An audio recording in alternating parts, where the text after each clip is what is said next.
mes meilleurs vœux pour cette année 2021, avec une bonne et heureuse année 2021. Je vous souhaite la validation de vos modules. C'est la priorité. Donc la dernière fois, nous avions donc vu la notion de pointeur pour ceux qui étaient là. Donc, pour les autres, la vidéo est sur YouTube. Vous pouvez revoir le cours là-bas. Nous avons vu qu'un pointeur, ce n'est rien d'autre qu'une variable qui mémorise l'adresse d'une autre variable, ou bien un emplacement mémoire. Donc, dès le départ, depuis le premier chapitre, nous avions parlé de la notion de variable. On avait dit qu'une variable est un emplacement en mémoire et que le nom de la variable désigne simplement un emplacement, genre de casier, une case mémoire, et que chaque case mémoire porte un numéro qui est l'adresse de la variable. Et qu'un pointeur, c'est simplement donc une variable qui pointe sur une adresse donnée. Donc, nous avions vu toute l'arithmétique, des exemples, etc. Donc, retenir de ce chapitre, donc, un pointeur est une variable contenant l'adresse d'une autre variable, ou bien l'adresse d'un emplacement en mémoire. Dans le dernier chapitre aussi, il faut retenir, comme nous l'avions vu, que quand on utilise l'expression et commercial var pour une variable de type simple, c'est pour faire référence donc à l'adresse de la variable, qui est un emplacement à mémoire, un numéro donc, que vous ne manipulez pas directement, mais qui lui est effectué automatiquement. Que quand vous écrivez étoile PTR dans la déclaration int étoile PTR, c'est pour déclarer un pointeur sur un entier. Mais quand vous utilisez étoile PTR dans une expression, c'est pour accéder au contenu d'une case mémoire. Donc, ce qui a été mémorisé dans un emplacement donné au niveau de la mémoire. Donc, retenir aussi qu'il y a l'arithmétique autour des pointeurs. On a vu qu'un tableau, ce n'est rien d'autre qu'une variable qui porte l'adresse de son premier élément, donc t de 0. Et par conséquent, quand vous écrivez le tableau t plus i, c'est pour accéder à l'élément numéro i du tableau. Ça aussi, nous avons vu des exemples à profusion. Voilà. Oui.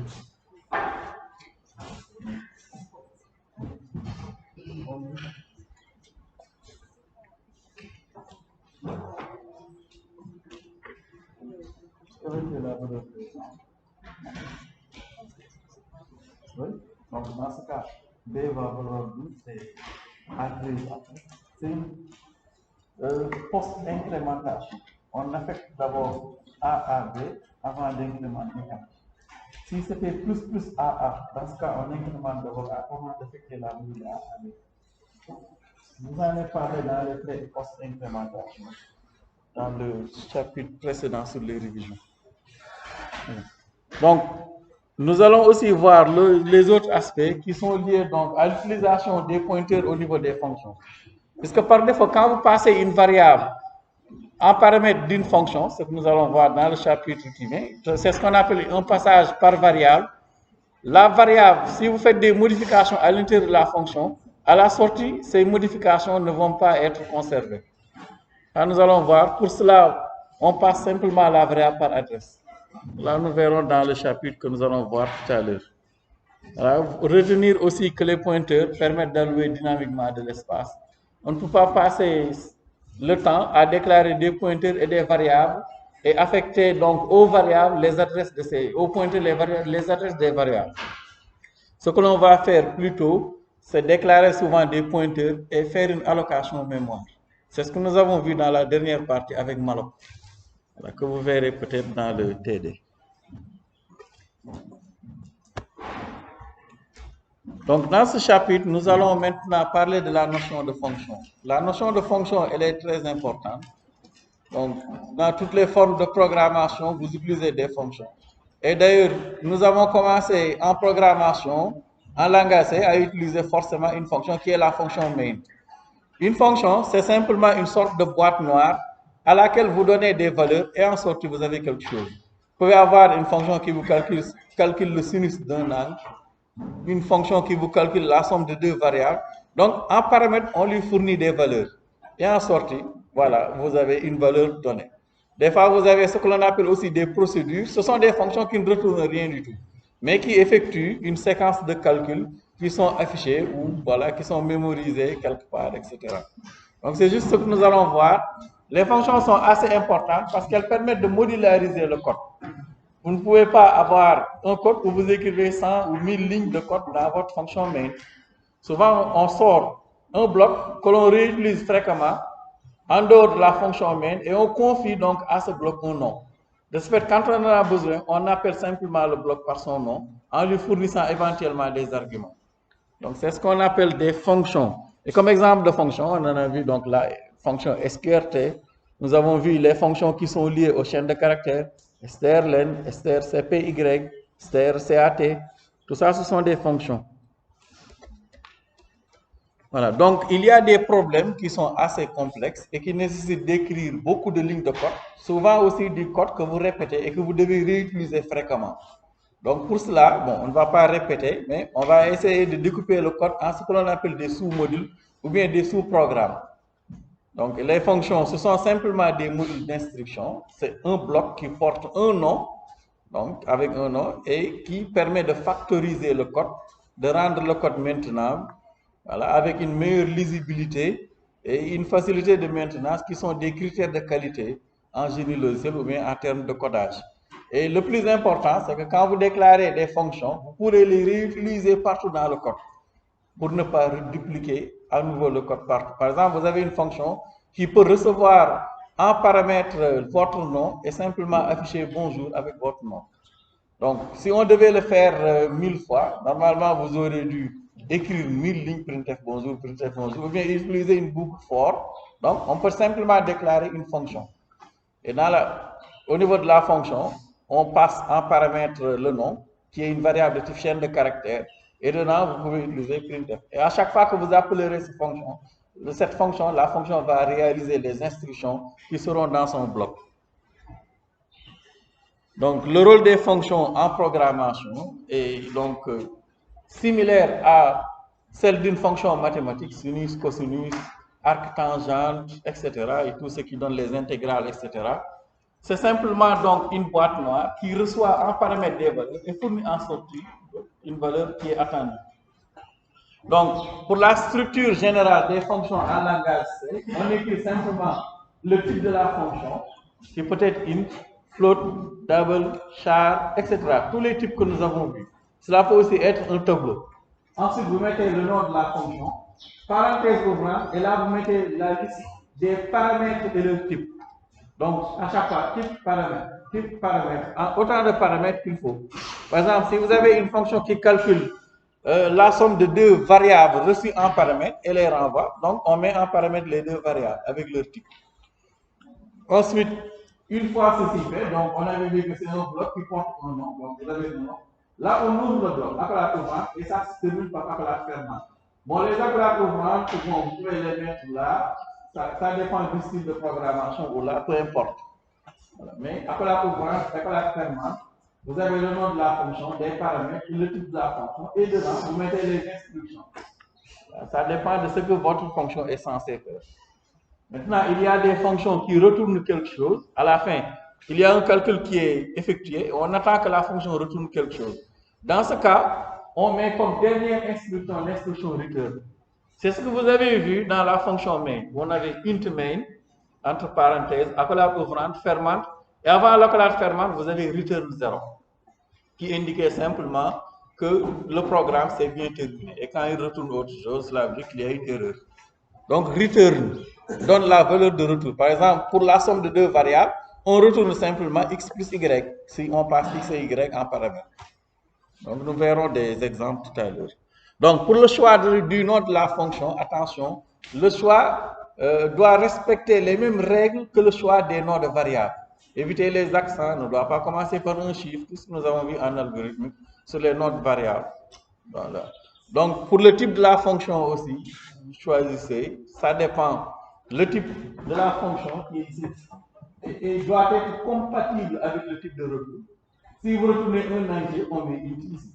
Si vous retournez un réel, vous mettez double ou float. Si vous retournez un caractère, char ici. Donc, le type de retour ici doit être compatible avec le type de retour. Maintenant, vous avez des fonctions qui ne retournent rien du tout. Dans ce cas, on utilise comme type de retour ou bien type de la fonction void, void, que vous avez aperçu dans les pointeurs. Donc, en résumé, les fonctions permettent de diviser une tâche complexe en sous-tâches.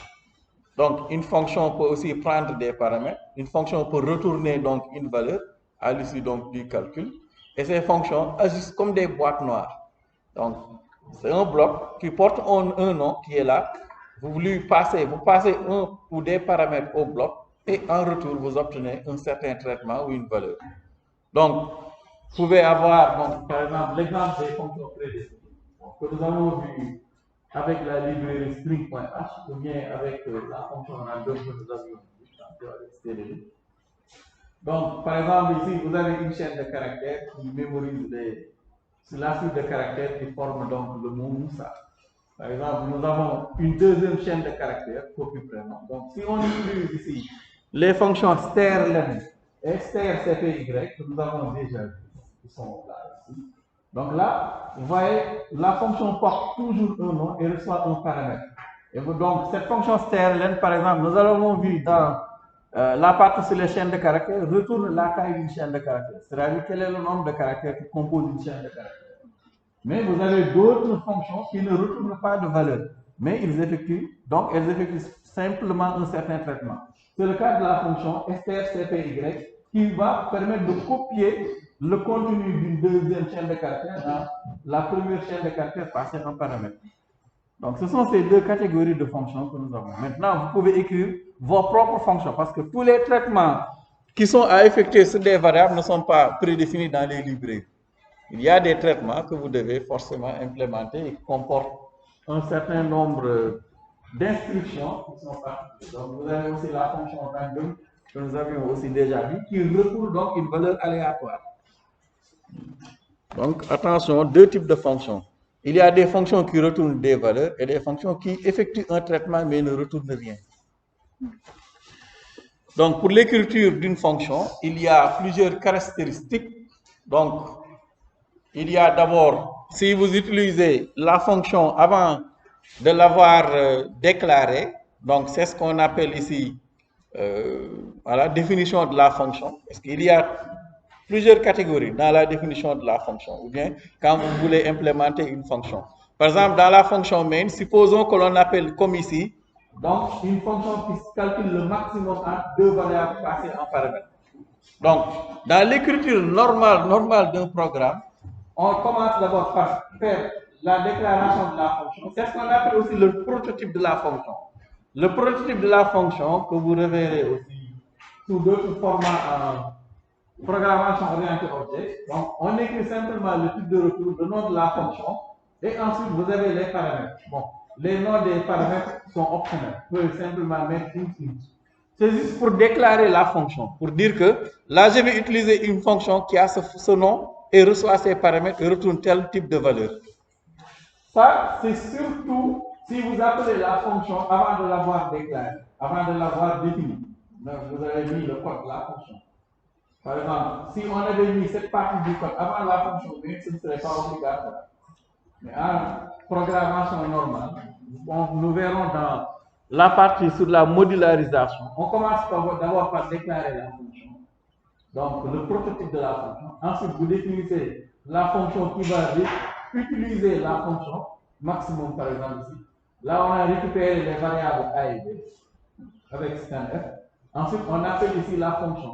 Et là, vous avez donc la définition réellement de ce que la fonction est censée faire en bas.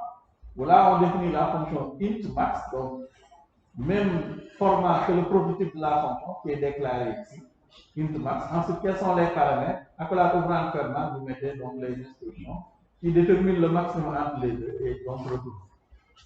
Et quand on utilise une fonction, il y a plusieurs types de paramètres, bon, deux catégories de paramètres. Il y a ce qu'on appelle les paramètres formels et les paramètres effectifs. Les paramètres formels, ce sont les paramètres que vous écrivez lorsque vous mettez le prototype de la fonction ou bien la définition de la fonction. Et vous avez ce qu'on appelle aussi les paramètres réels ou effectifs qui sont les paramètres qui sont utilisés quand on appelle la fonction. Et là aussi, donc là, on appelle la fonction max. Et là, max va permettre de retourner plutôt le maximum entre a et b. Donc, déclaration de la fonction. Ensuite, la fonction peut être appelée quelque part. Une fois que la fonction est appelée, bon, vous pouvez aussi définir votre fonction. De toute façon, si vous ne définissez pas votre fonction, le compilateur ne vous laissera pas passer.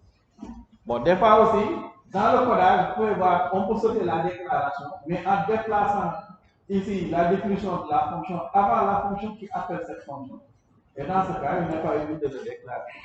Des fois aussi, du même style que la librairie studio.h avec les fonctions printf, etc., vous pouvez définir votre propre fichier .h, affiché .h.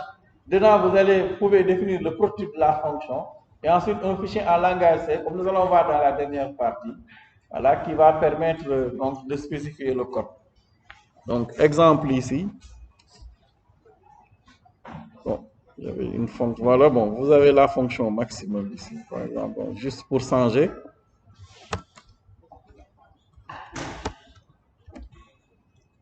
Donc, juste une fonction qui affiche bonjour avec. Voilà. Avec le nom. Par exemple, bon, en temps normal, bon, qu'est-ce que. Char. Un tableau.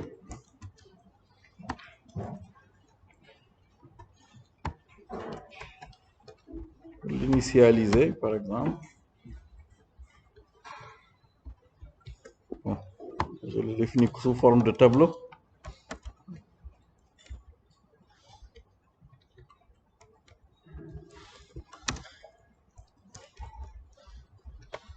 Voilà. Donc, je déclare simplement un tableau ici qui contient une chaîne de caractères.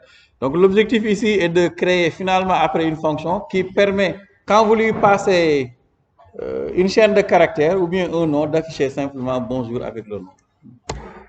Donc, c'est seulement l'idée donc de cet exemple. Donc, dans un premier temps, je le mets dans ma fonction main. Par exemple, ici, printf. Comme cela, je vais créer après la fonction, juste pour vous montrer ce besoin de modularité, etc. Donc, ici, par exemple, je lui demande saisir un nom.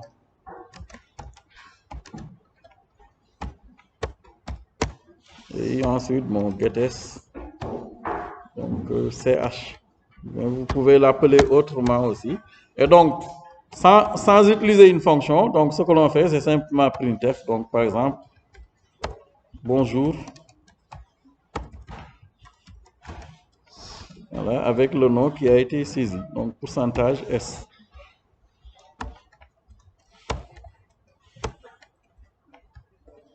Voilà, et enfin, return 0. Voilà.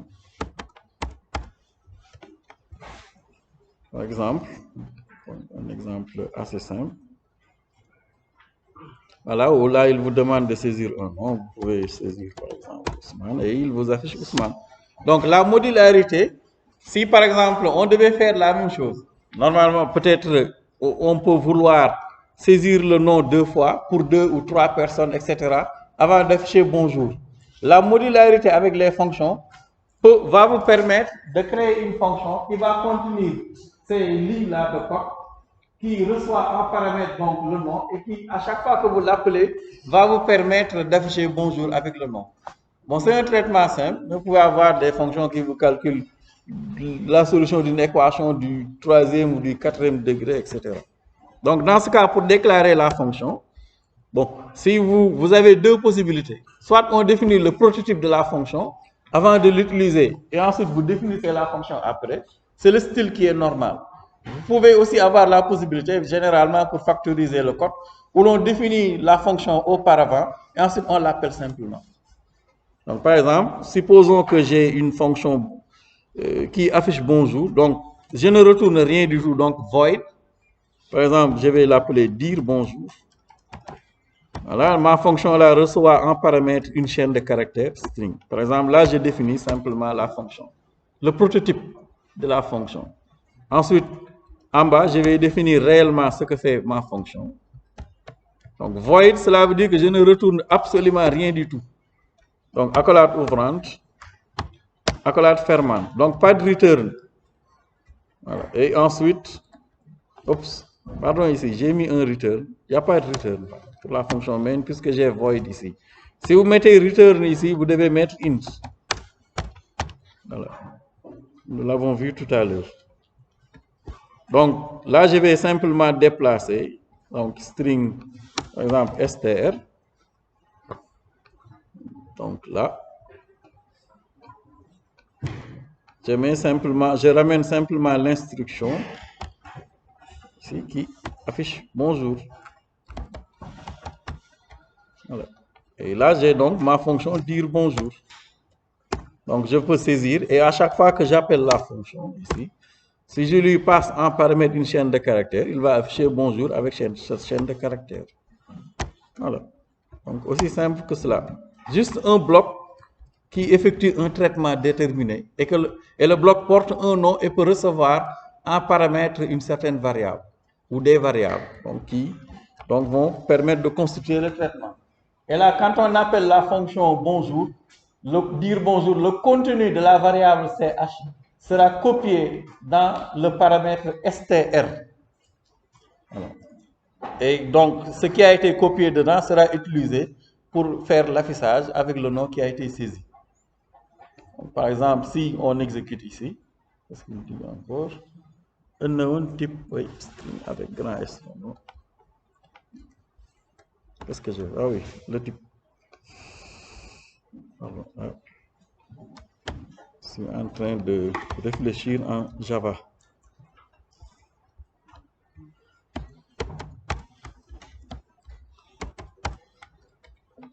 J'espère qu'il ne va pas me demander la taille.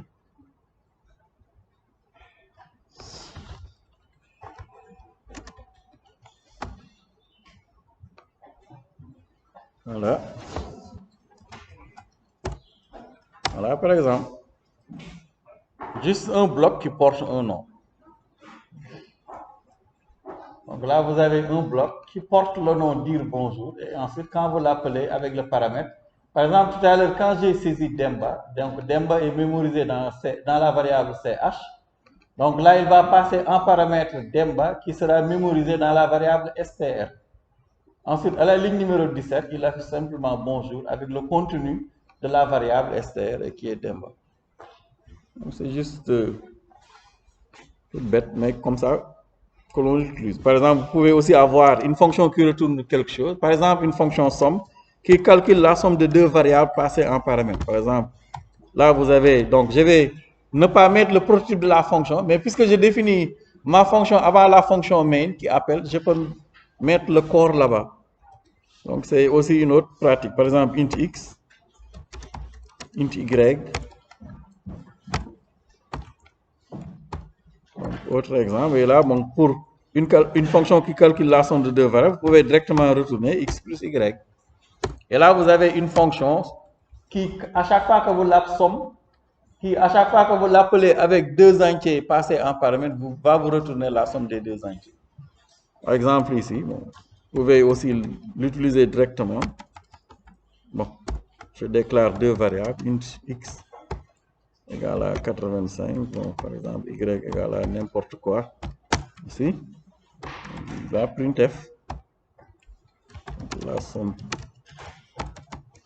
de pourcentage d et pourcentage d et pourcentage d. Donc, vous avez x, y, et là aussi, juste pour vous montrer que les fonctions aussi, ce sont des expressions, et puisque la fonction retourne un entier, vous pouvez directement afficher la valeur retournée au niveau de votre fonction printf. Donc, x, y.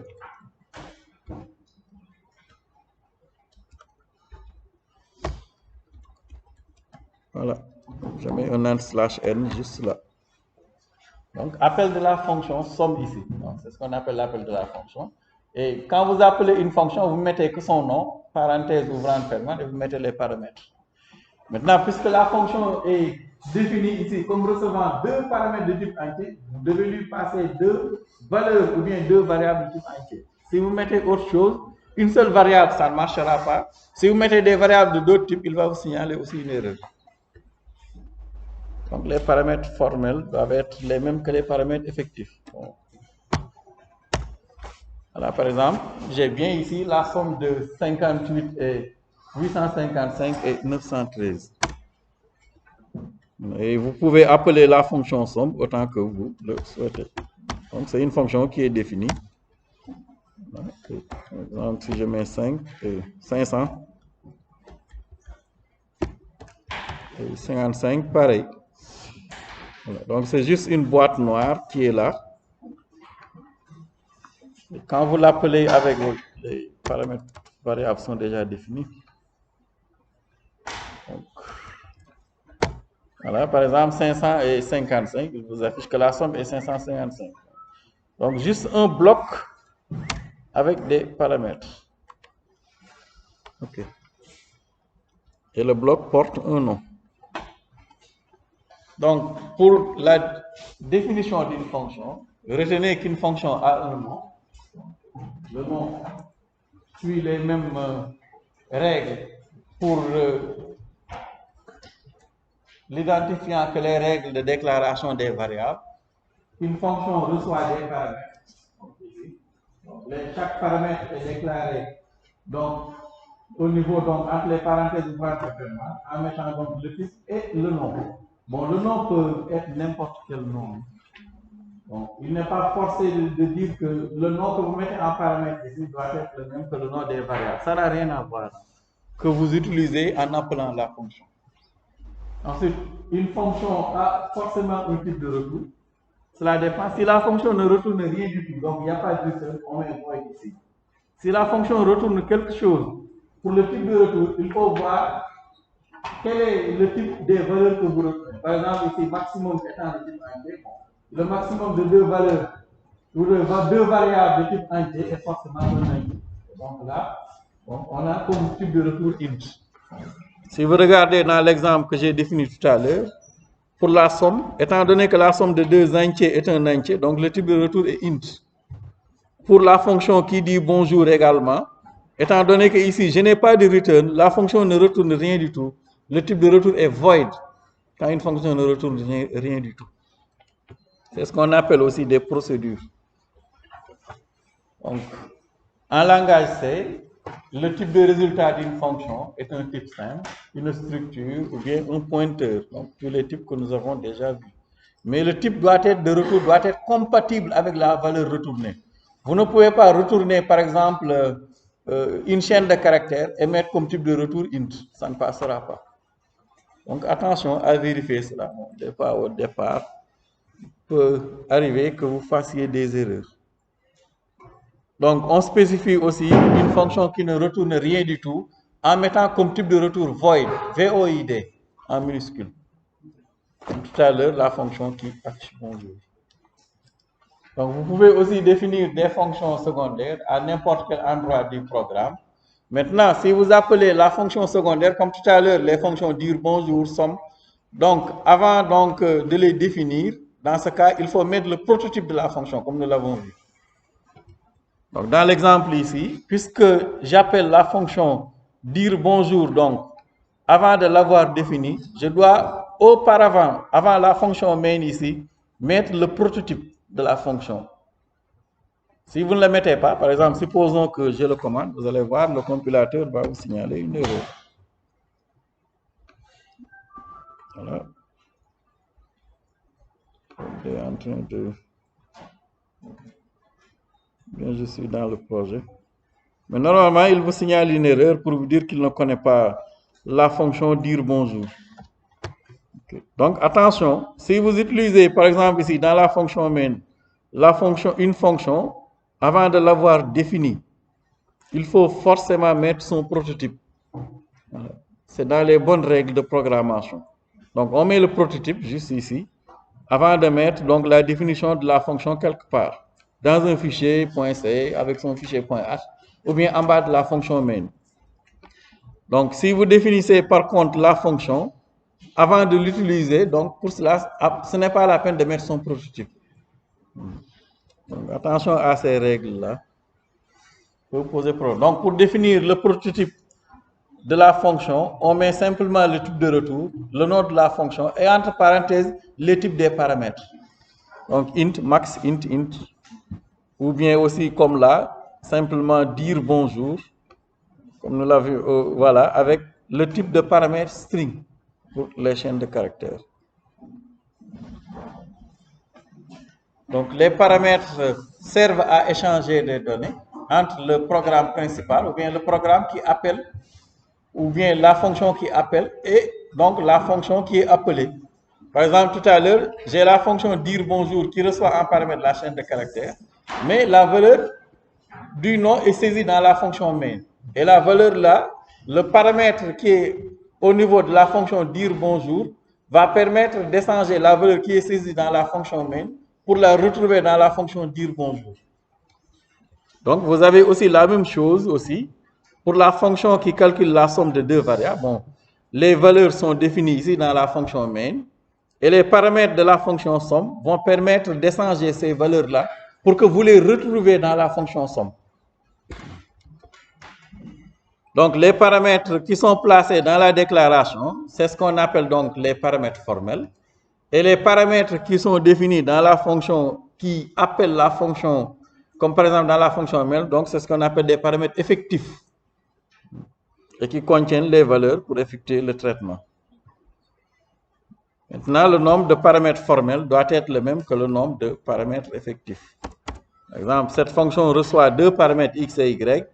Il faut l'appeler avec deux paramètres x et y. Bon, mon compilateur ne déconne pas. Voilà, là par exemple, il vous dit, bon, parameter names without type in function declaration, c'est juste pour dire que la fonction somme reçoit deux paramètres. Et vous ne pouvez pas l'appeler avec un seul paramètre. Donc attention, le nombre de paramètres formels doit être le même que le nombre de paramètres effectifs. Sinon, vous vous retrouvez avec des erreurs à la compilation. Donc l'ordre aussi des paramètres est aussi important. Parce que des fois, selon les traitements, peut-être ici on a x plus y, mais si on devait calculer la différence de x moins y, donc là, il faut passer x avant, et la valeur de x avant, et ensuite la valeur de y en deuxième paramètre. Si vous inversez, vous allez vous retrouver avec y moins x.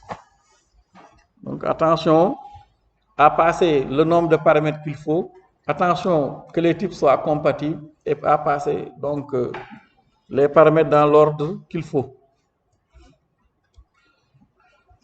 Autre notion aussi qui sont liées aux fonctions, c'est ce qu'on appelle les notions de variables locales et de variables globales. De toute façon, depuis le début du cours, nous n'avons déclaré les variables qu'à l'intérieur des blocs.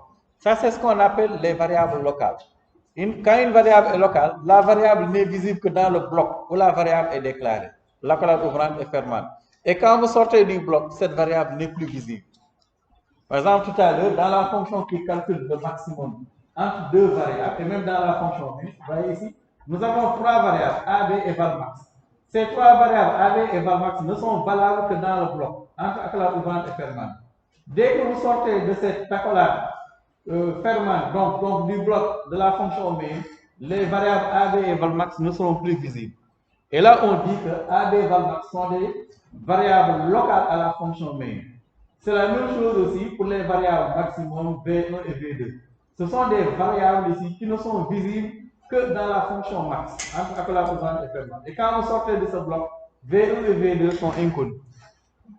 Donc c'est ce qu'on appelle des variables locales. Maintenant, il y a l'autre facette que l'on appelle des variables globales. Dans ce cas, on les déclare juste après dièse inclus studio main. Et là, vous avez ce qu'on appelle des variables globales qui sont visibles dans l'ensemble des fonctions. Maintenant, on vous déconseille d'utiliser pour des raisons de complexité spatiale, etc., les variables globales. Oui. Oui. Et avant? Oui. C'est une fonction? Non, non. Quelle variable? Non, là, ne confondez pas. Là c'est la fonction. Ce n'est pas une variable. Quand vous avez une fonction, si c'était une variable, on aurait eu int max, point virgule. Mais là, c'est la fonction max. On a int max, parenthèse et les paramètres. Fonction, pas variable.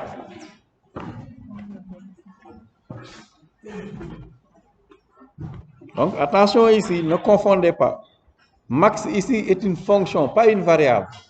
Donc, vous avez int max, parenthèse ouvrante et parenthèse fermante. Accolade ouvrante, accolade fermante. Donc, format d'une fonction, pas d'une variable. Donc, pour l'appel de la fonction, nous l'avons déjà vu. Donc, on appelle une fonction en mettant simplement son nom et entre parenthèses les paramètres de la fonction. C'est uniquement comme cela que l'on appelle une fonction. Par exemple, la fonction max, pour l'appeler, on écrit simplement max et AB, entre parenthèses. C'est-à-dire qu'on lui passe en paramètre les valeurs de A et de B. Et dans ce cas, donc, il va effectuer le calcul et la valeur retournée sera mémorisée dans la variable valmax ici. Donc, qui mémorise la valeur du maximum calculée entre les deux variables.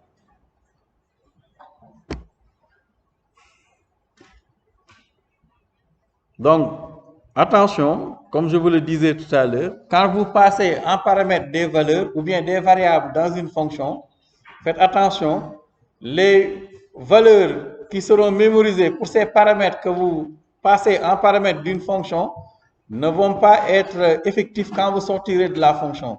C'est ce qu'on appelle un passage par valeur. Si vous passez en paramètre des variables à une fonction et que vous voulez sortir avec ces modifications, il faut les passer par adresse en utilisant les pointeurs. Donc la valeur des paramètres réels est recopiée dans les paramètres formels. C'est ce que nous allons voir tout à l'heure avec les passages par valeur et passages par adresse au niveau des fonctions. Donc, mais retenez simplement que par exemple, lorsqu'on appelle la fonction valmax ici, avec les paramètres A et B, donc les valeurs de A et B seront copiées. Pour A, la valeur de A sera copiée dans V1 et la valeur de B dans V2. Donc c'est une recopie simplement. Donc ce n'est pas la variable A qui sera effectivement passée ici, mais une copie de la variable, du contenu de la variable A. Et là, une copie de la variable B dans V2. Ensuite, les traitements sont effectués avec V1 et V2. Quel que soit le type de paramètre, oui. Deux? Hein? Deux fonctions, oui.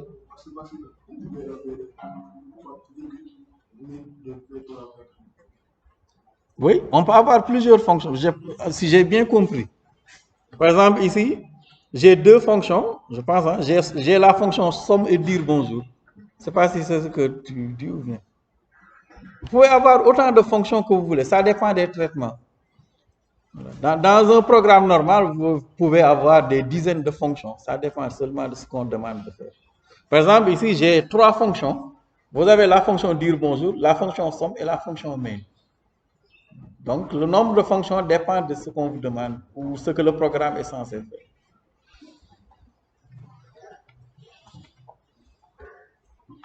Donc, voici un exemple. On vous demande d'écrire un programme qui définit et appelle plusieurs fois une fonction qui convertit des degrés, minutes et secondes en radians.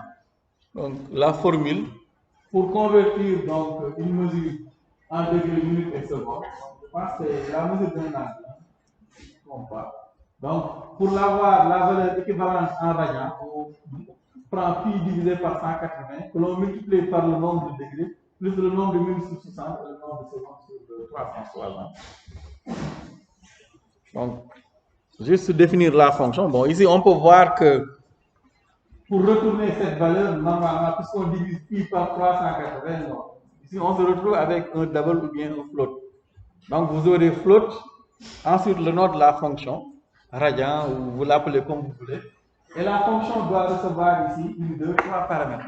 Il faut lui passer le nombre de degrés, le nombre de minutes et le nombre de secondes. Dedans, on calcule simplement avec cette formule qu'on retourne la valeur. Ce qui vous permet d'avoir donc l'équivalent en radian, donc d'un angle exprimé en degrés, minutes et secondes. Essayez pour voir. Bon, de toute façon, j'aurais pas dû mettre la solution. Ne regardez pas la solution. Juste un exemple.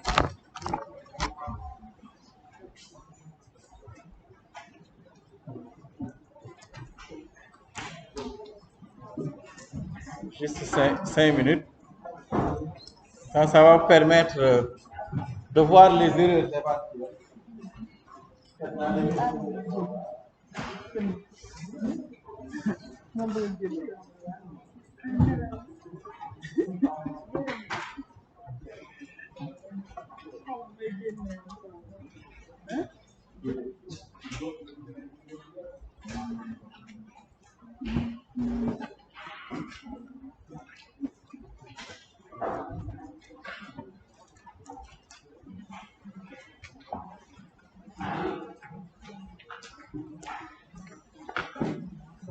Mademoiselle, vous pouvez rentrer. Vous pouvez y aller.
Allez.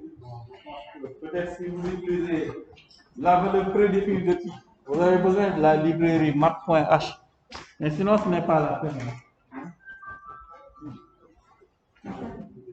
Donc ici, on a studio.h. Il faut définir la fonction. Donc pour le produit type là.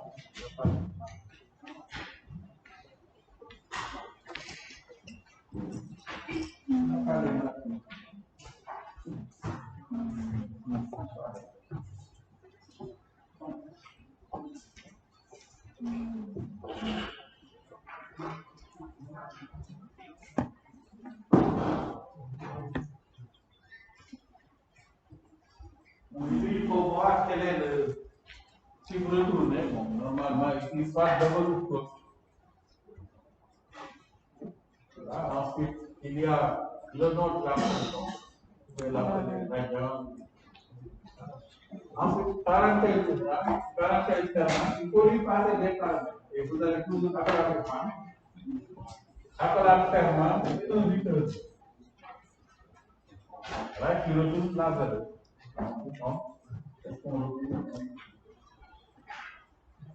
C'est le format float, donc vous le dites naturellement float, parce que nous on utilise pas 180.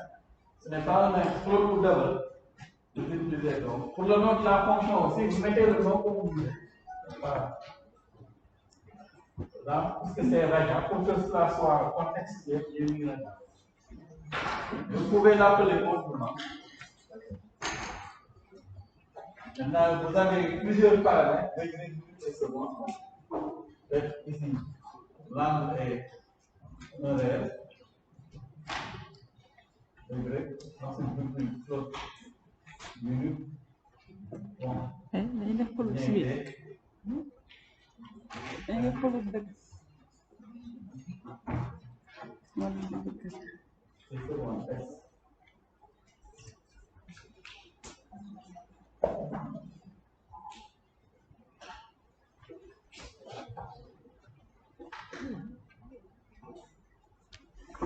Défendre sa fonction. Après, il faut définir quel est le traitement que vous effectuez au niveau de la fonction. Oui. Ce ne sont pas Non, non, là on mesure des angles. Ce ne sont pas des minutes et des secondes comme au niveau de l'heure. Cela peut être des réels. Ce ne sont pas forcément des angles. Ce sont les angles.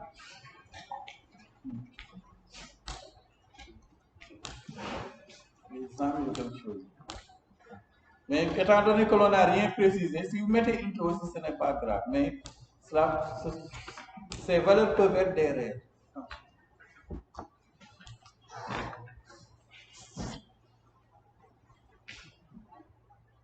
Même les minutes et les secondes, bon, nous avons l'habitude d'utiliser des enquêtes, mais vous pouvez avoir 2,5 heures, hein, mais 3,5 minutes, 0,5 secondes. Donc, c'est simplement dans l'utilisation courante, on ne met pas de plus. Scientifiquement, vous pouvez vous retrouver avec des valeurs.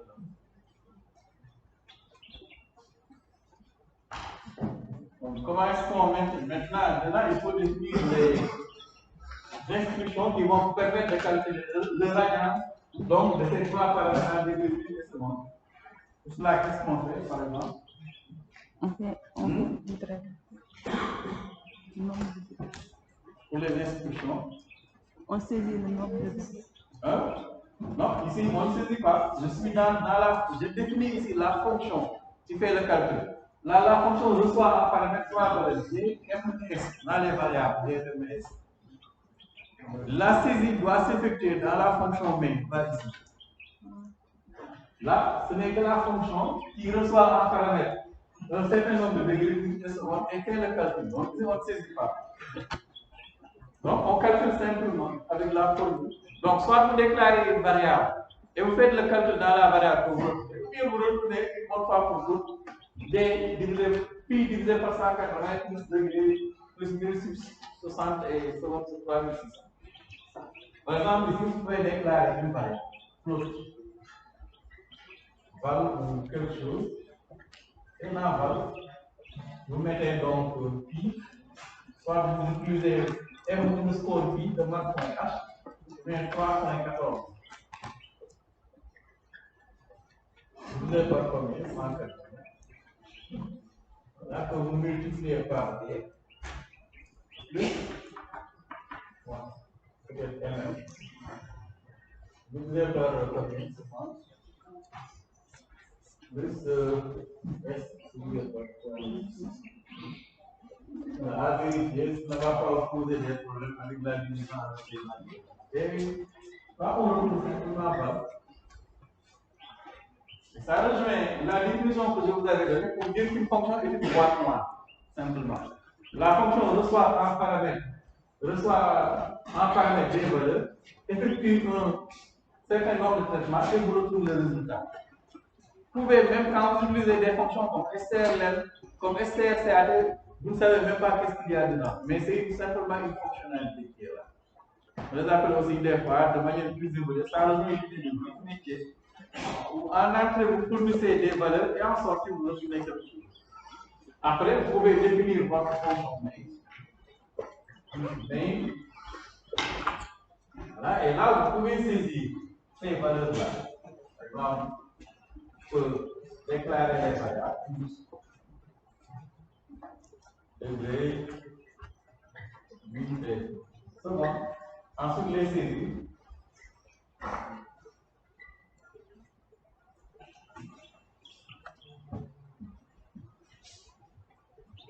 Bon, je n'ai pas beaucoup d'espace, je vais les saisir pour mon part. Saisir les valeurs. Ensuite, ce qu'elle fait va permettre de saisir en trois valeurs.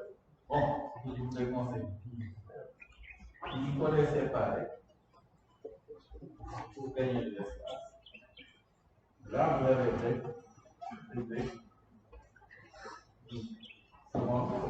ensuite, on appelle simplement la fonction radian. Donc, radian, bon, on a besoin d'une variable pour récupérer pas l'autre.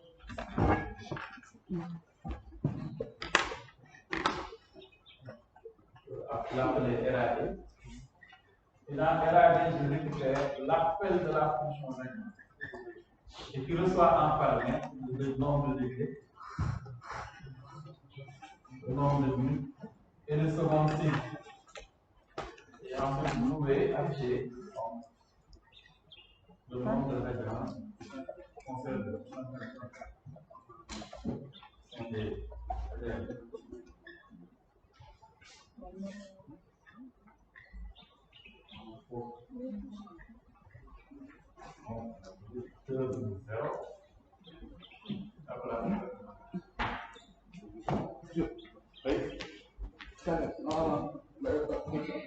On doit, oui,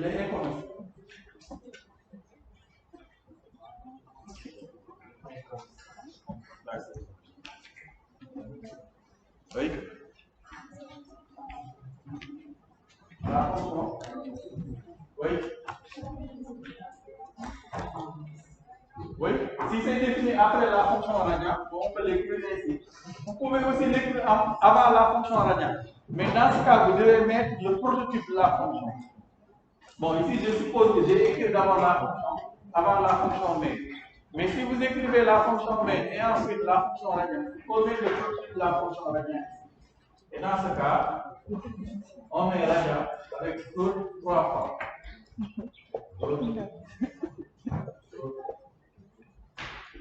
Float. Et ici, on float pour le. Ça dépend de l'emplacement ou de l'ordre de déclaration des deux fonctions. Si vous écrivez la fonction main ensuite radian, il faut mettre le prototype ensuite la fonction main et vous écrivez la fonction radian. Si vous mettez la fonction radian avant la fonction main, vous pouvez ne pas mettre le prototype. Ça dépend, oui. Oui. Oui, c'est la valeur calculée. La valeur calculée est récupérée dans RAD. C'est différent de val. C'est la même valeur. En fait, la valeur qui est contenue dans val sera récupérée et copiée dans RAD. Ce n'est pas la variable val ici qui est retournée, mais le contenu de la variable val. Et ce contenu-là, qui est l'équivalent en radian des trois paramètres ici, sera copié dans la variable RAD.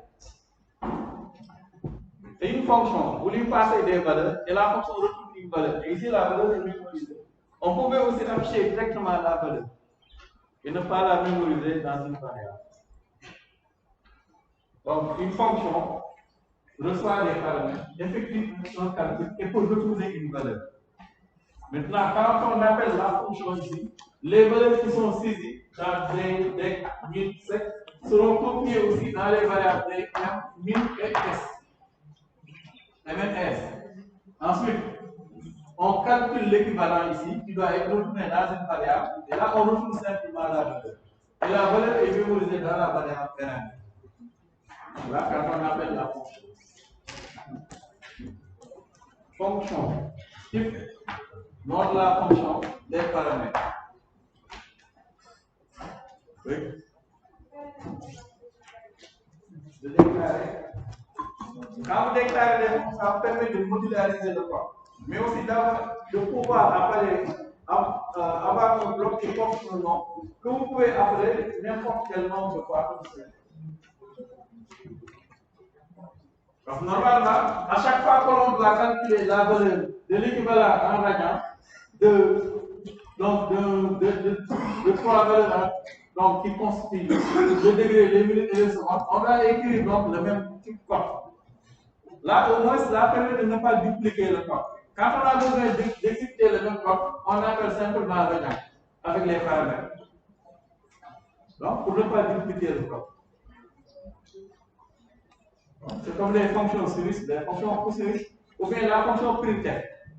C'est comme si à chaque fois que l'on devait utiliser printf, on devait écrire le code de la fonction printf. Là, ça allait poser problème. Mais là, on appelle simplement la fonction printf qui va exécuter un certain nombre de codes qui sont donc les instructions de la fonction printf. C'est à ça que servent les fonctions. C'est juste des blocs que l'on peut utiliser qui permettent de modulariser le code. Donc, de factoriser l'écriture. Et l'intérêt, c'est que vous pouvez réutiliser le même bloc autant de fois que vous le souhaitez, en appelant simplement le bloc avec son nom. Donc, ici, la fonction est appelée avant, donc vous ne voyez pas le prototype, donc float conversion avec les paramètres, on fait le calcul. Donc, ici, au lieu d'écrire 3.14, j'ai inclus mat.h pour utiliser m underscore pi, qui est aussi l'équivalent de pi avec l'ensemble des valeurs après l'altitude. Donc ensuite, plus degré, divisé par 100, seconde divisé par 3600. Donc vous pouvez appeler la fonction plusieurs fois, ou bien aussi pour revenir dans les cours. Là, on permet à l'utilisateur de faire des saisies et des conversions tant qu'il ne saisit pas un pour s'arrêter. Donc, à chaque fois que l'on convertit, on lui demande est-ce qu'on continue ou pas. S'il ne saisit pas un, on continue. Et à chaque fois, on saisit donc le nombre de degrés, le nombre de minutes, le nombre de secondes. On appelle la fonction conversion.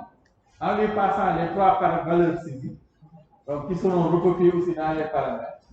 Ensuite, en retour, il va retourner le nombre de radians que l'on affiche. Ensuite, on lui demande est-ce qu'on continue, saisir 1 pour arrêter.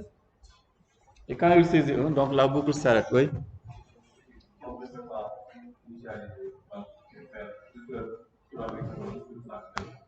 Initialiser. Oui, on pouvait écrire float val égale directement. Je pense que c'est pas question. Vous pouvez aussi écrire, au lieu de déclarer la variable, vous pouvez aussi déclarer, initialiser la variable. Alors, ça, nous l'avons déjà vu. Ça n'est bien problème. Vous pouvez aussi, comme nous l'avons, je l'ai fait ici au niveau de la fonction, directement retourner la valeur calculée. Ça, c'est simple. Vous pouvez déclarer une variable, lui affecter la valeur et retourner la valeur. Dans ce cas, on enlève la fonction s'écrit comme cela. Ou bien vous pouvez aussi déclarer une variable. Voilà, mettre stocker dans la variable le résultat donc du calcul et le retourner. Ou bien faire une déclaration et affectation de valeur directement. Tout ça, ça c'est bon. Ça c'est bon. L'essentiel est de mettre les instructions qui permettent de calculer ce radian. La fonction. Donc là, à chaque fois, il va exécuter le même bloc de code. Quand on appelle ici conversion, on appelle la fonction, qui va permettre de calculer le nombre de radians en fonction des 3 paramètres que vous avez fournis. Donc, autre fonction, je pense qui se trouve dans le TD. On demande d'écrire une fonction qui calcule la valeur y d'un polynôme de degré 3, sachant la valeur des coefficients, des 3 coefficients et l'abscisse. Là aussi, on peut voir que cette fonction, bon, puisqu'on a précisé rien sur le type, mais par défaut, retourne un double ou bien un float, reçoit en paramètre 4 valeurs. Il faut les 3 coefficients et l'abscisse. Et ensuite, on retourne simplement la formule calculée. Donc, les 3 paramètres peuvent être de type réel. Degré 3. C'est un exercice que vous ferez dans les TD et les TP.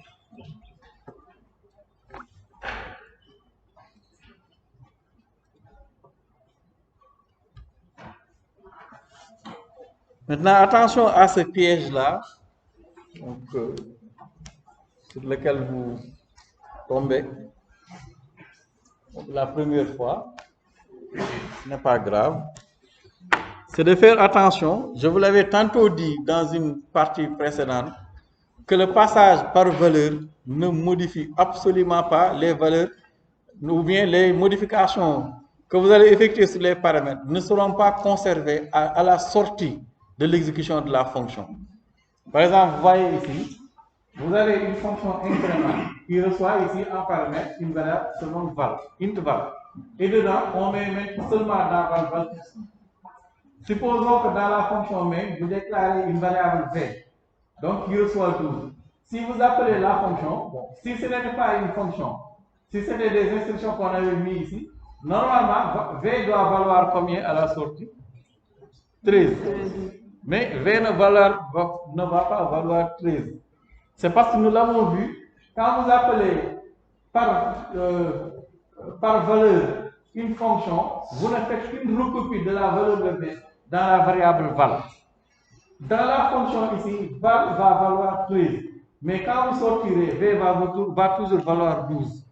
C'est ce qu'on appelle un passage par valeur. C'est parce que simplement, quand vous appelez la fonction incrément ici, le contenu de la variable v va être mémorisé dans val, donc par l'adresse de v. C'est pourquoi quand vous faites une modification, c'est la variable val locale ici qui sera modifiée par v. Donc attention à cela. Quand vous faites des modifications, même si les paramètres portent les mêmes noms, vous n'aurez aucune modification. Là, pour vous le montrer et vous convaincre de cela, je nettoie un peu le code.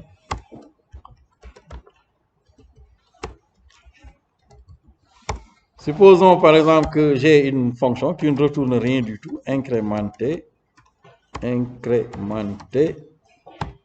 Bon, j'espère que la taille des écritures n'est pas très petite. Donc, je vais mettre les mêmes noms, comme ça vous allez voir que ça va permettre de comprendre mieux ce que j'essaie de vous expliquer. Donc, val égale val plus 1, ou bien val plus égale 1. Voilà. Et là, je déclare une variable qui porte le même nom, val, égale à 15. Et là, j'affiche la valeur de val avant appel.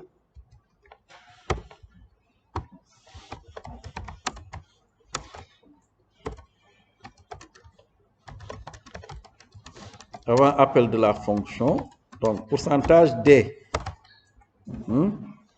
virgule val. Maintenant, je vais appeler ma fonction incrémentée en lui passant un paramètre val. Là, je vais afficher la valeur après appel. Valeur de val après. Et là, vous allez voir que malheureusement, bon, peut-être on peut le comprendre, que là j'appelle val, certains vont se dire j'appelle val, et donc ici, étant donné que j'incrémente val, quand je vais sortir, val devrait valoir 16. Val ne va pas valoir 16. Cette variable-là, nous l'avons vu, est une variable locale à la fonction incrémentée, cette variable val. Mais cette deuxième variable val que vous avez ici est une variable qui est locale ici à la fonction main. Et quand vous passez val ici à la fonction, en paramètre de la fonction incrémentée, c'est la valeur 15 simplement qui sera passée en paramètre et qui sera mémorisée ici dans la variable val qui est là. Et les deux variables ne sont pas les mêmes. Même si vous avez les mêmes noms. C'est ce qu'on appelle un masquage, etc. Et là, quand vous exécutez, bon, pour voir, regardez ici. Avant appel, vous voyez ici, la valeur de val, c'est 15.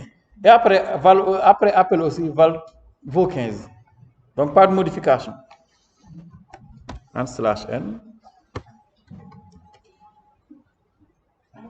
Oui. Regardez ici. Avant appel 15, après appel 15. Pas de modification. Maintenant, regardez ici. Donc, j'affiche. Oui. Je vais le mettre après dans le même bloc. Par exemple, ici, valeur de val dans la fonction. Pour vous dire que les variables ne sont pas les mêmes. Regardez. Quand, avant appel, la valeur bon, /n, pardon, ici, pour que ça ne se colle pas. Regardez, au début ici, donc, puisque la fonction principale est ma fonction main, donc on va stocker dans val la valeur 15. Il va normalement afficher valeur de val avant appel de la fonction avec 15 ici. Ensuite, on appelle la fonction incrémentée et là, il devrait vous afficher la valeur de val dans la fonction incrémentée et normalement qui est 16. Bon, je change l'intitulé. Donc, valeur de val dans la fonction.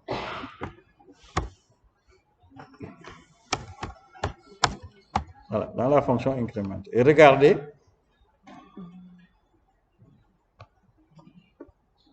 Pour cette histoire de passage par valeur. Donc, avant appel, val 15, vaut 15. Mais une fois que vous appelez la fonction incrémentée, il vous appelle valeur de val dans la fonction ici. Il a incrémenté la variable locale val. Et donc, vous affichez que val vaut 16. Mais quand vous sortez, quand vous affichez val ici, vous vous retrouvez donc avec 15 toujours.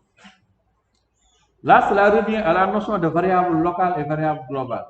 Une variable, elle n'est visible que dans le bloc ou valable que dans le bloc où vous l'avez déclaré. La variable val de la fonction main n'est valable qu'ici. Quand vous utilisez une autre variable qui porte le même nom dans un autre bloc, il s'agit d'une autre variable. Donc attention. Donc là, il va copier simplement la valeur 15 qui sera mémorisée dans la variable val ici, valable dans ce bloc. Et quand vous faites des modifications sur cette variable, les modifications ne sont valables ici, quand vous faites un passage par valeur. Donc attention à ce piège-là qui arrive souvent, où vous appelez une fonction, vous faites des modifications à l'intérieur de la fonction, et vous essayez de vérifier, et vous voyez qu'à la sortie, les modifications ne sont pas conservées. Donc, attention, c'est ce qu'on appelle un passage par valeur. Maintenant, pour éviter cela, quand on fait des modifications de variables passées en paramètres et que l'on souhaite conserver les modifications à la sortie, on effectue ce qu'on appelle un passage par adresse. Ce sont les deux types de passage de paramètres qui existent en langage C. Passage par adresse et passage par valeur. Et que l'on retrouve aussi en C++. En dehors de ces deux langages, dans les langages modernes, on ne les utilise pas parce que la notion de pointeur n'est pas utilisée. Ou bien pas directement. Donc, le passage par valeur, c'est quand la fonction est appelée avec une copie donc, de la valeur. Donc, la fonction va copier la valeur de chaque paramètre effectif donc, dans son paramètre formel. Tandis que pour le passage par adresse, nous allons voir, on utilise la notion de pointeur. Au lieu de passer la valeur du paramètre effectif, on passe l'adresse avec les pointeurs et commercial. Et dans ce cas, puisque c'est l'adresse, là, il va donc, voilà, là, les modifications seront conservées.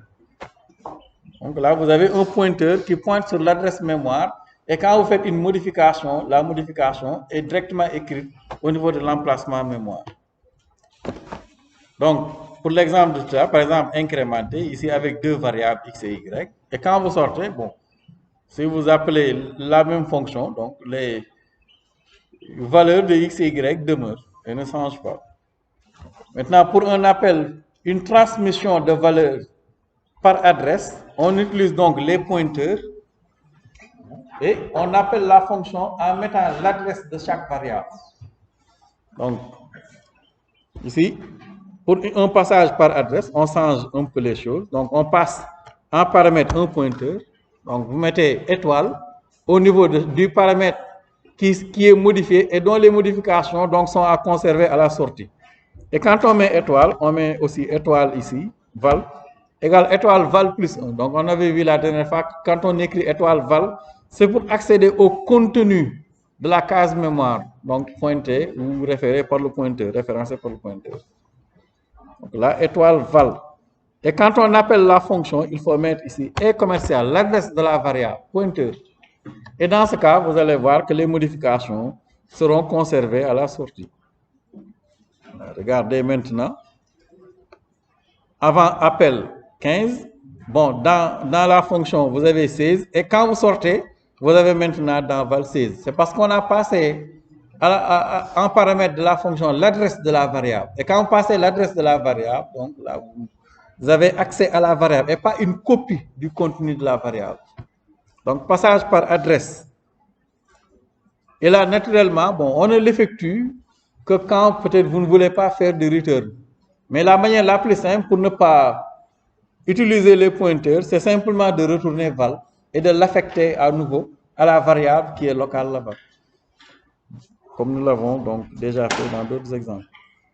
Maintenant, il existe peut-être des fonctions pour lesquelles vous souhaitez retourner plusieurs valeurs à la fois. Dans ce cas, on les passe par adresse. Donc, le passage par adresse consiste à passer en paramètre des pointeurs ici. Et quand vous faites l'appel avec des variables, vous passez de l'adresse. Si ce sont des pointeurs, vous mettez les noms des pointeurs directement. Donc, passage par adresse et passage par valeur. Si vous passez des variables par valeur, les modifications qui seront effectuées sur les variables dans les fonctions ne vont pas se voir à la sortie de la fonction. Si vous passez des paramètres par adresse, donc avec des variables, cela va permettre de conserver les modifications sur les paramètres à la sortie de la fonction. Attention à ces deux types de manières de passer des paramètres. Donc, par exemple, ici, vous avez un autre exemple. Donc, une fonction mise à 0 qui ne retourne pas, mais qui reçoit en paramètre donc l'adresse d'une variable de type entier P, un pointeur. Et l'objectif ici est de mettre dans la valeur du paramètre 0. Donc là, on déclare une variable i, qui donc a la valeur 3. Et pour mettre dans i 0, à la sortie de la fonction, on passe l'adresse de i. On effectue un passage par adresse et commercial i. Et donc, quand vous allez dire étoile P égale à 0, puisque P, le pointeur pointe sur l'adresse de I, il va aller mettre au niveau dans le contenu de l'adresse pointée par le pointeur P la valeur 0. Ce qui va aussi permettre de modifier la valeur de I, puisque I est le nom simplement qui désigne cet emplacement en mémoire, comme nous l'avons vu dans le dernier chapitre. Donc, attention à ces deux catégories, donc de passage par adresse et passage par valeur.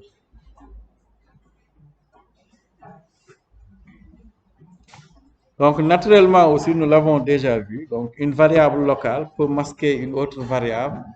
Et la variable locale, elle est différente de la variable, même si les variables portent les mêmes noms, ce ne sont pas les mêmes. Par exemple, ici, vous avez la variable val de la fonction main ici, puisque c'est un passage par valeur. Donc, ce n'est pas la même variable que la variable val en paramètre ici. Ce sont donc deux variables qui sont différentes. Donc, attention, ce n'est pas que dans votre fonction main, vous avez le même nom que le paramètre d'une fonction que vous allez jouer avec les mêmes variables. Ce sont des variables différentes. Donc ici, c'est simplement une recopie. Oui.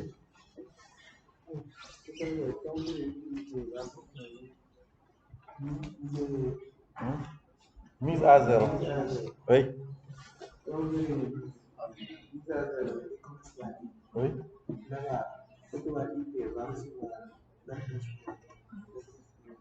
Oui, la P reçoit l'adresse de la variable I. Int étoile P, c'est une déclaration de paramètre. Ce n'est pas étoile P la valeur du pointeur, comme nous l'avons la dernière fois. Ne faites pas cette confusion. J'ai insisté largement la dernière fois. Donc là, comme dans le système des recopies, il va simplement recopier dans P l'adresse de la variable I. Et comme nous l'avons vu, donc, le pointeur P va pointer au niveau donc, de la case mémoire désignée par I. Donc, P va avoir comme l'adresse de la variable I. Puisque P a l'adresse de la variable I, si vous faites des modifications sur le contenu désigné par P, vous faites une modification sur I. I et P désignent la même chose. I, c'est le nom de l'emplacement et P porte l'adresse de l'emplacement. Donc, si vous faites des modifications sur l'un ou l'autre, donc ici, quand on passe en paramètre l'adresse de la variable I, l'adresse sera mémorisée dans P. C'est comme la dernière fois quand on écrivait int étoile PA est égal à E commercial de A. Donc là, c'était pour déclarer un pointeur sur un entier, mais ici, le pointeur pointe sur l'adresse de A, au niveau de la mémoire. Oui. Étoile P, oui. Là, nous l'avons aussi déjà vu, c'est une expression. Là, on lui demande d'aller mettre dans l'emplacement mémoire où pointe P 0. Étoile P, c'est le contenu de la case mémoire où P pointe, le pointeur. On a vu la dernière fois, ne confondez pas quand étoile P est utilisé dans une expression, dans une déclaration. Là, c'est une déclaration de paramètre, tandis que là, on lui demande de mettre dans le contenu, donc où P pointe la valeur 0. Pointeur, revenez sur ce chapitre-là. Donc, étoile P égale à 0 permet de mémoriser dans le contenu de l'adresse où le pointeur pointe la valeur 0. Tandis que quand on écrit étoile P, c'est pour déclarer un pointeur. Mais le pointeur ici est appelé avec l'adresse de I. Juste pour dire que j'ai un pointeur P, mais qui va pointer sur le même emplacement en mémoire que I. Bon, peut-être pour vous le schématiser, comme la dernière fois avec les pointeurs. Donc, quand on écrit une étoile P, donc vous avez un pointeur qui pointe sur une case mémoire. Maintenant, la case mémoire est désignée ici par la variable I et qui porte une adresse. L'adresse peut être n'importe quoi, 1000 AB, comme nous l'avons vu la dernière fois. C'est une case mémoire. Lorsqu'on déclare une variable I ici, I désigne un emplacement mémoire. Par exemple, l'emplacement mémoire qui a peut-être cette adresse. C'est juste un exemple. Lorsqu'on déclare un pointeur int étoile P ici, au départ, donc vous avez simplement votre pointeur int étoile P. Le pointeur ne pointe nulle part. Mais à partir du moment où vous dites que j'appelle la fonction mise à 0 avec l'adresse de I, là vous allez copier dans P l'adresse de I. Donc P va pointer vers l'adresse de I. Le pointeur pointe au niveau de l'adresse de I et I aussi désigne cet emplacement. Ce qui fait que quand vous écrivez par la suite étoile P égale à 0, là c'est pour dire au départ ici I est égal à combien 3. Il va simplement, c'est pour lui dire que dans l'emplacement au point P, je mets maintenant 0. Non, il ne va plus mettre 3, mais 0. Attention à ces subtilités que nous avons vu là-dedans. Oui. Oui. Oui. Oui. Il va se retrouver à 0 aussi. Au départ, I vaut 3. Au départ. Dans la fonction ici, on a I qui désigne un emplacement de marque, on a numérisé 3. Ensuite, on appelle la fonction mise à 0 avec un pointeur, une étoile P déclarée. Simplement. P ne pointe nulle part. Ensuite, quand vous appelez passer en paramètre et commercial, il va retourner dans P et commercial. C'est comme la dernière fois quand on déclarait des pointeurs, avant de dire que le point pointe au niveau de l'adresse d'une variable. Cela veut dire qu'ici, quand vous appelez la fonction mise à 0, le pointeur va pointer au niveau de l'adresse de I. Donc, dans ce cas, P pointe ici. Donc, là, le pointeur P. Donc, ça revient au même. Donc, P désigne cet emplacement, cette adresse mémoire, et I désigne cet emplacement. Donc, que vous écrivez I égale à 0, ou étoile P égale à 0, ça revient au même. Parce que étoile P, c'est I, simplement. Ce sont les mêmes adresses. I, c'est le nom, et P, c'est l'adresse. Oui. La fonction mise à 0. Oui.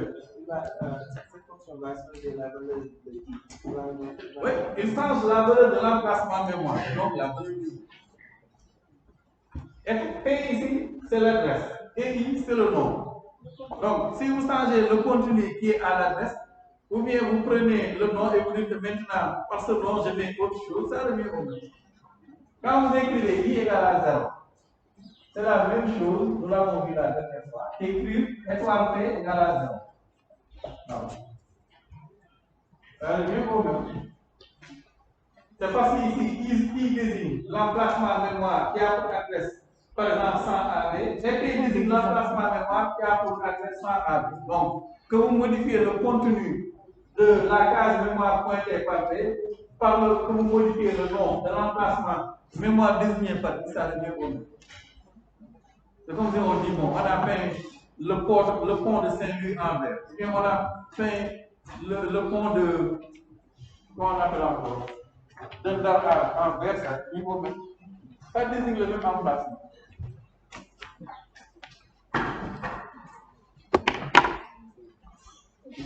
Oui.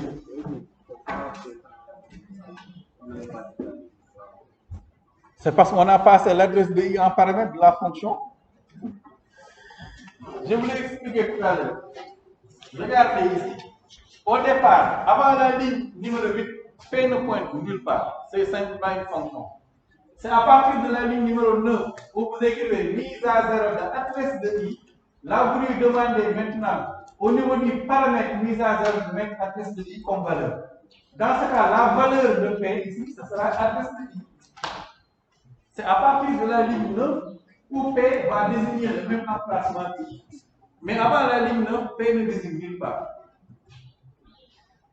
Donc, système de recopie, ici on a appelé une fonction, la valeur passée en paramètre sera mémorisée dans le paramètre, la variable en paramètre. Et donc, on aura int étoile P égale P commercial de I. Dans ce cas, on a donc P qui pointe vers le même emplacement que la case mémoire désignée par I. Donc, P désigne l'adresse et I désigne le nom.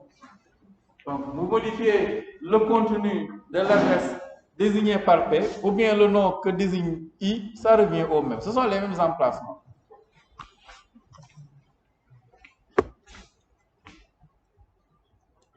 Donc, il faut revoir ce chapitre-là et revoir aussi la vidéo que j'ai mise en ligne. C'est un chapitre qui est très très important.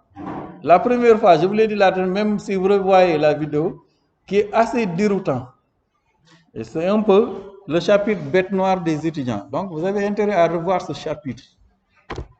Revoyez-le. Si vous avez des questions, nous pouvons y revenir. C'est un chapitre qui va vous poursuivre. Jusqu'en algo, surtout en algo 3, il n'y a que des pointeurs. Algo 3, aussi bien les piles, les fils, les arbres, tout cela ne tourne qu'autour des notions de pointeurs. Donc c'est une notion qu'il faut comprendre. Et si vous ratez cette notion-là, donc cela peut poser problème. Donc, pour les exemples de fonctions, donc il y a des fonctions sans valeur de retour, nous avons vu. Et là, on utilise comme type de retour la void. Et quand une fonction retourne quelque chose, essayez simplement d'étudier quel est le type de la valeur retournée. Et dans ce cas, si c'est int, vous mettez int, float, vous mettez float, etc. Donc, ce sont les deux catégories de fonctions. Donc, vous avez un autre exemple ou d'autres exemples de fonctions qui rejoint sa question tout à l'heure et qui calcule la valeur approximative d'une estimation de pi. Bon, il y a la méthode de Monte Carlo. Cette méthode, je ne sais pas comment ça s'appelle encore. Là, vous avez donc votre fonction main avec les variables pi estimées. Et là, donc, on estime pi suivant un certain nombre d'itérations. Là, on a appelé la fonction 2 fois. Donc, avec une estimation avec 1000 itérations, sur 10 000 itérations et qui donne des valeurs beaucoup plus précises. Et donc là, bon, vous avez une fonction qui calcule la norme d'un point avec l'abscisse et l'ordonnée. Ensuite, une estimation de pi ici qui fait la somme des points pour lesquels la norme est inférieure, donc ou égale à 1. C'est une méthode d'estimation. Donc, il y a la méthode de Monte Carlo, donc c'est juste un exemple. Il y a d'autres méthodes aussi pour estimer pi. Donc, on peut aussi passer en paramètre des tableaux à une fonction. Bon, je l'ai fait tout à l'heure avec le nom. Donc, char S.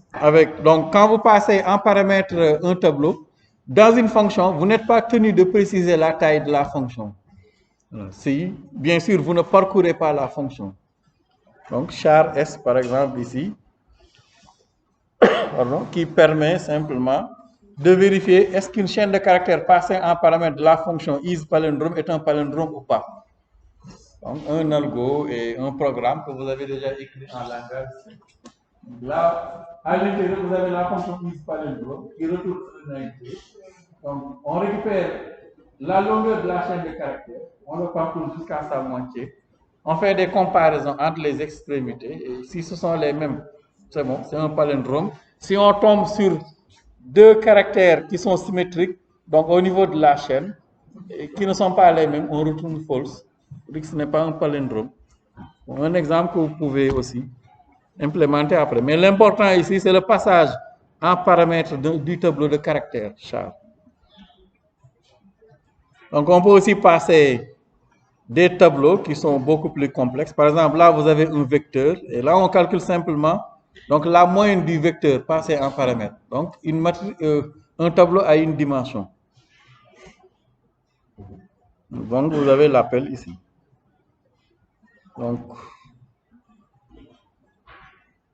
Donc là aussi, toujours, le passage par valeur empêche la modification des variables externes. Nous l'avons illustré dans les exemples de tout à l'heure. Donc, il faut utiliser des pointeurs.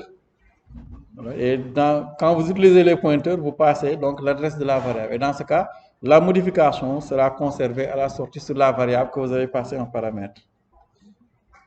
Donc, vous pouvez le faire. Vous avez un exemple ici. On effectue ici la somme de deux vecteurs ou bien de deux tableaux à une dimension. Vous pouvez implémenter. Ou plutôt ici, c'est la somme des valeurs dans un tableau, la somme des valeurs paires et la somme des valeurs impaires, even et odd. Là, vous pouvez donc aussi passer un tableau, faire des modifications, mais ici, bon, quand vous passez un tableau en paramètre, ce n'est pas la peine d'utiliser la notion de pointeur, parce qu'un tableau est un pointeur déjà. Si vous faites des modifications dans un tableau à l'intérieur d'une fonction, les modifications seront conservées. Nous l'avons vu dans le chapitre précédent, un tableau, c'est un pointeur. Et le nom du tableau désigne simplement donc l'adresse de la première valeur du tableau, T de 0. Donc là aussi, je l'ai illustré.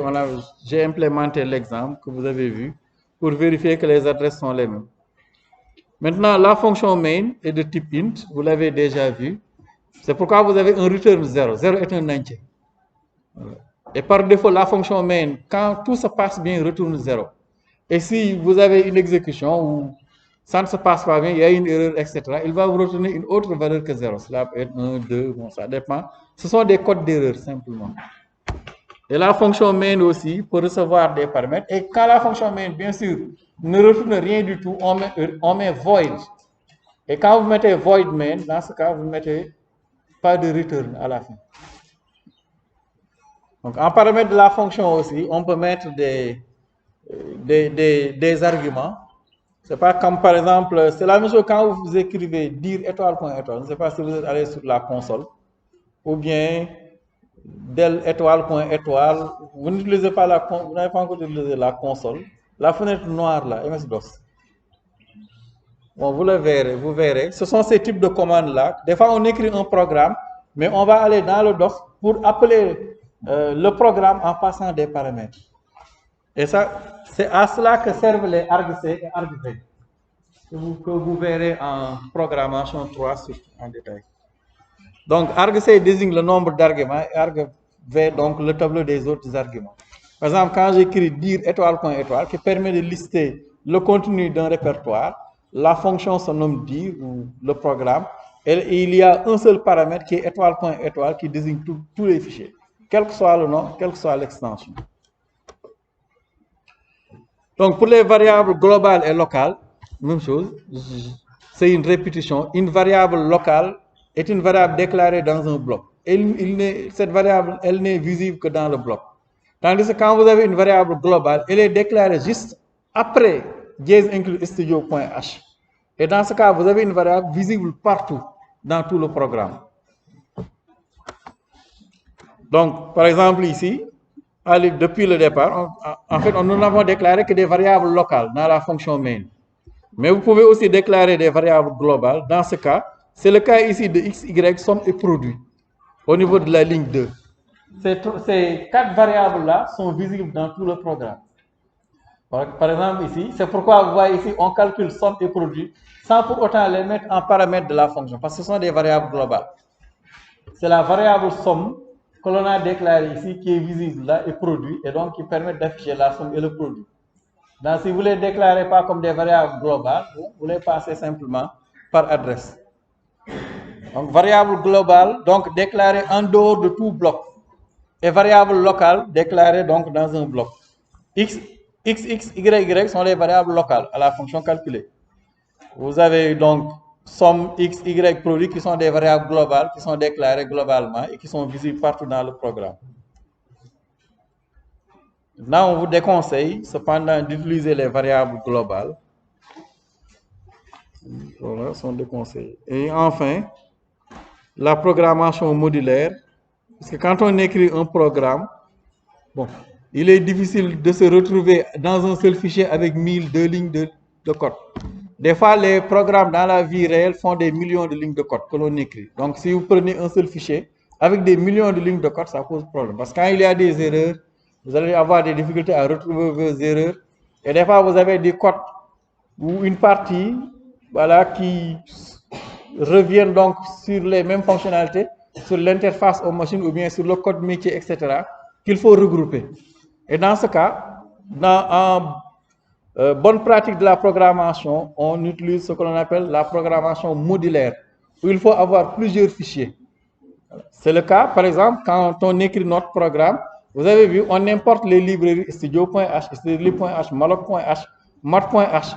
C'est parce que la modularité a permis d'avoir ces programmes quelque part, et quand on en a besoin, on les importe simplement. Ce qui permet de factoriser le code, de fragmenter le code et d'avoir une plus grande qualité sur la maintenance. Donc, là, cette dernière partie s'adresse simplement au fait qu'il faut utiliser donc vos propres librairies quand vous avez un programme qui est très grand. Et avoir vos propres librairies consiste simplement à créer vos propres fichiers .h et qui peuvent contenir les fonctions. Et quand vous avez besoin de ces fonctions, dans un fichier .c, vous utilisez simplement dièse inclus avec le nom de votre fichier .h. Donc, en mettant des doubles codes, bien sûr, et pas inférieur et supérieur. Pour cela, bon, j'ai créé ici, pour vous le montrer, donc un projet. C'est Ensuite, vous avez la fonction qui calcule le maximum de tout à l'heure au début du cours et la fonction main. Maintenant, pour rendre ce programme modulaire, on crée juste un fichier main.c et dedans, on met le code de la fonction max qui calcule le maximum entre les deux variables que nous avons déjà vu. Ensuite, il faut créer un fichier .h où vous mettez le prototype de la fonction. Bon. Le compilateur vous permet aussi, dans le fichier .h, de mettre la définition de la fonction. Mais il faut l'éviter, c'est une mauvaise pratique. Et donc là, on met le prototype. Donc c'est comme si j'ai ma librairie que je nomme ici max.h. Ce qui va me permettre ici, donc je vais l'inclure, qu'il faut aussi inclure au niveau donc de votre fichier max.c et qui permet de changer la structuration de votre fichier main.c. Voyez maintenant, on ne se retrouve plus avec tout le code là qui concerne la fonction maximum, mais on inclut simplement la librairie locale max.h. Bon, vous pouvez l'appeler comme vous voulez, et max.h contient le prototype de la fonction qui est appelé ici max et qui reçoit un paramètre AB. Et ensuite, le compilateur va se débrouiller pour voir que le code est dans le fichier max.c. Ça permet de modulariser le code. Voilà. C'est ce qui produit la possibilité que vous avez donc d'utiliser studio.h avec les fonctions printf, etc. et les fonctions mathématiques que vous avez vues. Donc, il faut utiliser un code modulaire. Et enfin, donc, la structure d'un programme en langage C, et donc c'est la structure finale. Vous avez donc l'inclusion des librairies, studio.h, math.h, etc. Vous pouvez aussi utiliser include avec des doubles codes pour inclure vos librairies locales, des fichiers que vous avez créés .h localement qui contiennent des fonctions. Ensuite, vous avez la définition des constantes define, bon, qui permet donc de jouer un peu sur l'abstraction. Et ensuite, vous avez la définition des fonctions avec le prototype, donc les prototypes des fonctions. Ensuite, dans un programme en langage C, vous avez la définition des fonctions qui sont utilisées avant la fonction main, ou bien après, aussi vous pouvez mettre les définitions après. Et forcément, une fonction main. Quand un programme en langage C ne contient pas de fonction main, le programme ne sera pas exécutable. Et donc, pour la fonction main, vous avez le type de retour int ou void. Ensuite, main toujours, ça ne peut pas s'appeler autrement. Les paramètres qui sont optionnels, si vous ne les utilisez pas, ne les mettez pas. Ensuite, accolade ouvrante, fermante, vous mettez les instructions. Return si vous n'avez pas mis le void. Donc voilà pour cette partie sur les fonctions qu'il faut revoir. Et si vous avez des questions, nous pouvons y revenir lors de la prochaine séance. Ok. Oui. Bon. Si, c'est dans le TD sur les pointeurs. Sur les tableaux, je pense. Les exercices sont là-bas.